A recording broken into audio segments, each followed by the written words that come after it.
지난 시간에는요, 태어난 야곱과 에서의 삶, 또 그 야곱과 에서가 장자권으로 한바탕 난리를 겪는 이야기, 그리고 이제 야곱이 떠나는 이야기를 오늘 살펴보면서 한번 따라해 주십시오. 찾아오신 하나님. 우리 성찬을 나눌 때 다이아몬드 이야기를 했습니다. 야곱이라는 한 사람도 태어날 때부터 여러 가지 장면으로 사람을 관찰할 수 있을 것 같습니다. 시골에 살아서 밤에 후레쉬 들고 강아지 산책을 나가면요, 그 다이아몬드만 여러 각도가 있는 게 아니라 곤충들 중에서도 보면은 눈이 여러 가지 각도로 깎여 있는 곤충들이 있습니다. 큰 곤충들. 후레쉬 불빛을 비추어 보면은 눈이 반짝반짝 거리는 곤충들이 있습니다. 거미도 그런 것 같고요. 또 몇몇 곤충들이 이렇게 쳐다보면 여기서 반짝이고 저렇게 쳐다보면 여기서 반짝반짝 하는 눈을 보게 됩니다. 다이아몬드만 여러 각도로 깎여 있는 것이 아니라 눈도 그렇게 여러 각도에서 볼 수 있으면 좋을 것 같습니다. 오늘 야곱이라는 사람을 볼 때 그 인생의 장면을 여러 가지 눈으로 한번 바라볼 수 있는 시간이었으면 좋겠습니다. 찾아오신 하나님. 그러니까 이 야곱은 형을 속인 사람이에요. 이 야곱은 아버지를 속인 사람이에요. 형을 속이고 아버지를 속인 사람에게 찾아오시는 하나님에 관한 이야기입니다.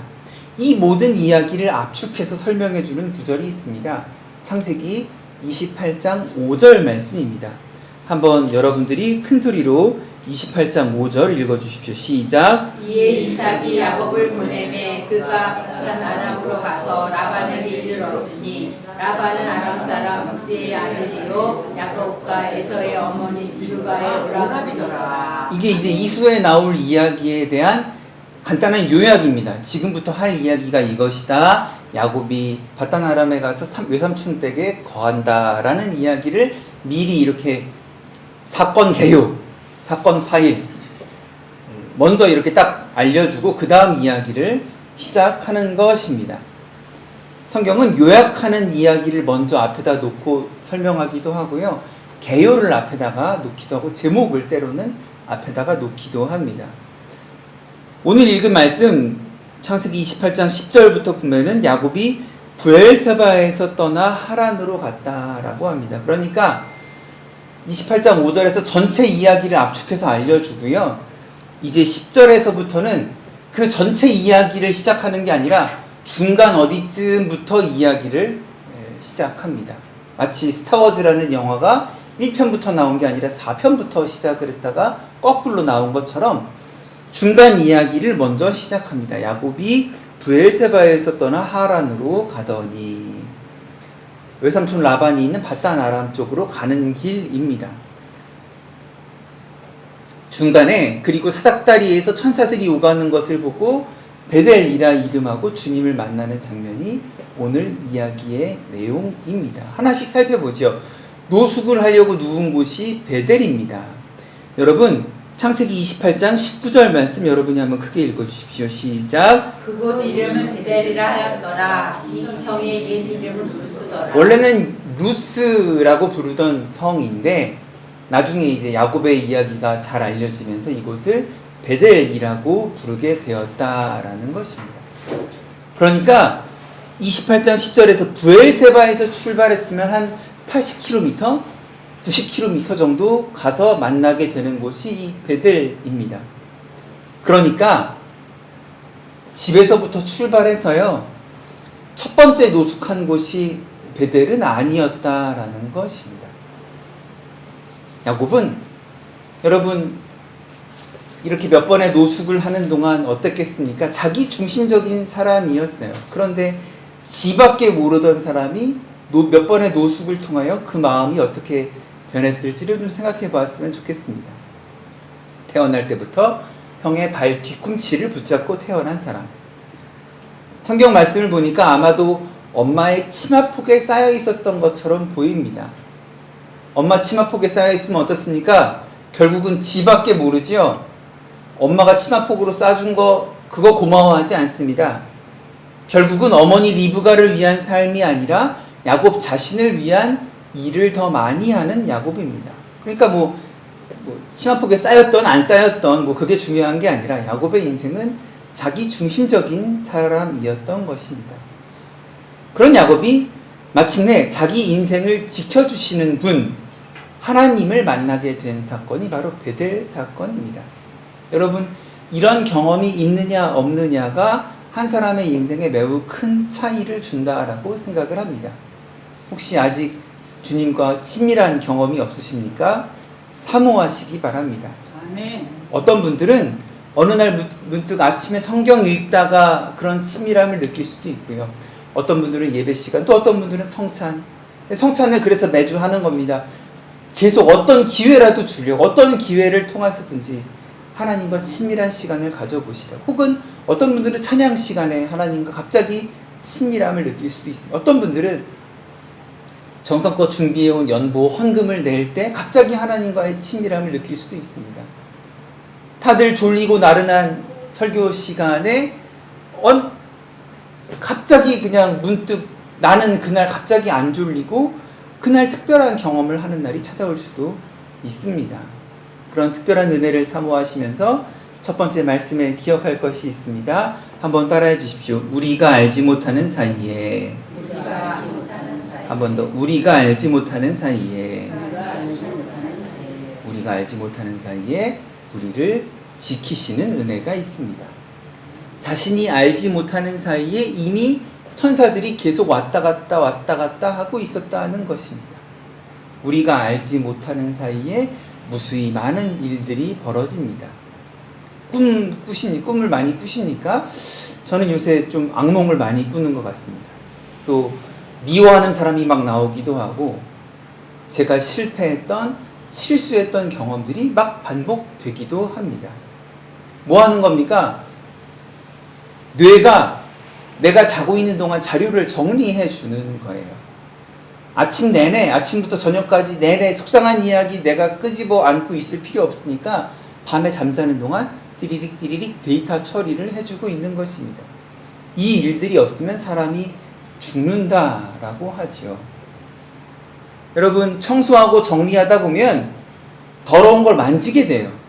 더러운 걸 만지기 싫다고 청소를 안 하면 그냥 위생에 문제가 생기고 병에 걸려 죽거나 큰 문제가 생기게 됩니다. 뇌 연구 전문가들은 슬픈 일이 있거나 우라통이 터질 때 바로 잠들지 말라라고 충고를 합니다. 왜냐하면 바로 자버리면 뇌가 방금 중요한 일이 있었던 것 같은데 얘가 그냥 자버리네? 이거를 나중에 처리해야 될지 모르니까 장기 기억으로 가져가자라고 해서 가져간답니다. 그래서 우라통이 터지거나 막 속상한 일이 있을 때 바로 자면 어떻게 된다고요? 장기 기억으로 넘어간다고요. 장기 기억으로 넘어가서 오래오래 곱씹어보고 오래오래 생각나는 기억으로 그 서랍장으로 들어가게 된다라고 합니다. 지금 처리하지 못했으니까 장기 처리 장치 쪽으로 보내서 더 오래오래 기억할 수 있도록 도와준다라는 것입니다. 사랑하는 성도 여러분, 우리가 알지 못하는 사이에 일어나는 일에 대해서도 감사하시기 바랍니다. 아까 성찬할 때 나눴던 것들, 우리가 보지 못한다고 해서 없는 일이 아닙니다. 우리가 알지 못한다고 해서 일어나지 않는 일이 아닙니다. 하나님께서 우리가 알지 못하는 그 중에도 지키시는 은혜가 있음을 기억하고 감사하시기 바랍니다. 두 번째로 기억할 것은 그 지켜주신다는 약속을 기억해야 합니다. 하나님은 우리를 너무나도 잘 아시는 분입니다. 그래서 때로는 우리가 기도의 자리나 찬양의 자리에서 내가 어떻게 금방 변할 것인가 이렇게 찬양하면서 말씀 들으면서 내가 바로 변하지 않을 텐데 내가 뭐 그런다고 무슨 큰 일이 있겠나라고 싶은 그 마음도 하나님은 다 아신다는 것입니다. 하지만 우리의 그런 감정과 우리의 환경과 상관없이 약속을 하시는 분입니다. 성경의 가장 큰 주제 중에 하나는 제가 뭐라고 합니까? 약속하시는 하나님. 약속하시는 하나님. 요새 저는 그 뉴스를 보기가 참 힘든데 너무나 속상한 이야기들이 많이 나타나기 때문입니다. 너무 이렇게 볼 자신이 없습니다. 뉴스가 이렇게 기사 같은 거 읽으면 너무 속상해서 좀 찾아보기가 어려운 것 같습니다. 그것들을 통하여서도 우리에서 너무 속상하지만 또 그 어려운 일을 당한 가족들 너무나도 속상하지만 무어라 할 말 위로 함부로 아무런 말로 위로할 수는 없겠지만 우리 또한 만약에 혹시 기도할 기회가 주어진다면 그렇게 기도해야 됩니다. 하나님 그들을 위로하여 주시고 그들과도 약속하여 주세요. 그들과도 약속하여 주시고 그들과 약속하신 것을 하나님 지켜주시는 것을 약속을 이루어나가는 것을 경험할 수 있도록 도와주세요 라고 기도해야 될 것 같습니다. 무엇보다도 여러 가지 참사를 통해서 희생당한 분들에게 하나님의 큰 위로가 있기를 기도합니다. 세 번째로 기억할 것은 하나님께서 돌아오게 하신다라는 것을 기억해야 합니다. 야곱은 자기 자신의 생을 통해 고향으로 돌아오게 하신 하나님을 기억합니다. 자기 자신의 일평생을 통해 야곱의 이야기는 뭐예요? 어렸을 때 사고치고 떠나갔다가 고향으로 돌아오는 이야기입니다. 마태복음 13장에 보면 가라지의 비유가 나옵니다. 무슨 이야기인지 아시죠? 가라지를 뽑을까요 말까요? 그만두어라. 예수님 뭐라고 하십니까? 그냥 두어라. 어쩌면 예수님이 말씀하시는 심판이라는 것은 뽑아내는 것 자체가 중요한 게 아니라 돌아오는 것 혹은 좋은 열매를 맺도록 하는 것이 심판에서의 중요한 내용 중에 하나가 아닌가 싶습니다. 그래서 하나님께서 우리에게 주시는 교훈, 돌아오게 하시는 주님을 믿으시기를 주님의 이름으로 부탁드립니다. 네 번째로 중요한 말씀을 나누고 마치겠습니다. 15절 여러분 한번 창세기 28장 15절 큰 소리로 한번 읽어주십시오. 시작. 내가 너와 함께 있어 내게 물로 가든지 너를 지키며 너를 이끌어 이 땅에 들어오게 할지라. 내가 내게 허락한 것을 다 이루기까지 너를 떠나지 아니하리라 할지라. 허락한 것을 다 이루기까지 너를 떠나지 아니하리라. 오늘 읽지는 않았는데 20절 말씀입니다. 한번 20절 보십시오. 야곱이 서원하여 이르되 하나님이 나와 함께 계셔서 내가 가는 이 길에서 나를 지키시고 떡과 입을 옷을 주시라. 그러니까 먹을 떡과 입을 옷을 달라고 합니다. 주님께서 허락하신 복을 사모해야 된다는 것입니다. 15절 보니까 허락하신 것을 이루기까지 너를 떠나지 않겠다라고 하셨다는 것입니다. 여러분 절대로 오해하시면 안 됩니다. 내가 뭘 잘해서 복 받는 게 아닙니다. 여러분이 뭘 잘해서 복을 받는 것이 아닙니다. 여러분 다 훌륭하신 분이고 좋은 분이라는 거 알고 있지만 여러분이 잘했기 때문에 여러분이 훌륭한 사람이기 때문에 복을 받는 것이 아니라는 것입니다. 다 같이 한번 따라해 주십시오. 우리가 복 받는 이유는 하나님 때문입니다. 한 번 더 우리가 복 받는 이유는 하나님 때문입니다. 야곱이 누운 땅을 베델이라고 합니다. 한 사람이 누운 곳이니까 한 평이나 듬직한 땅이었겠죠. 근데 그 자리만 준다는 것이 아니라 그 땅으로부터 연결된 약속의 땅을 야곱과 그 자손들에게 주신다라는 것입니다. 그 허락하신 것을 이루기까지. 그럼 우리는 어떤 마음이어야 합니까? 그렇게 복을 쫓다 보면 시편 139편 24절에 내게 무슨 악한 행위가 있나 보시고 나를 영원한 길로 인도하소서라고 찬양하는 고백이 있습니다. 무슨 말입니까? 행위가 악한 데서 벗어나길 기도해야 합니다. 하나님은 뭐라고요? 허락하신 것을 이루기까지 떠나지 않겠다. 야곱이 먹을 거 주세요, 입을 거 주세요 라고 기도를 합니다. 그런데요, 시편 139편에 보니까 더 중요한 기도가 나오는데 하나님 허락하신 것을 이루기까지 나를 떠나지 않으십니까? 그러면요 저는요 악한 길로 빠지지 않게 도와주세요 라는 기도까지 하실 수 있는, 야곱의 지경을 넘어서는 시편 149편까지 가실 수 있는 저와 여러분 되셨으면 좋겠습니다. 말씀을 마치겠습니다. 우리가 알지 못하는 사이에 우리를 지키시는 은혜가 있습니다.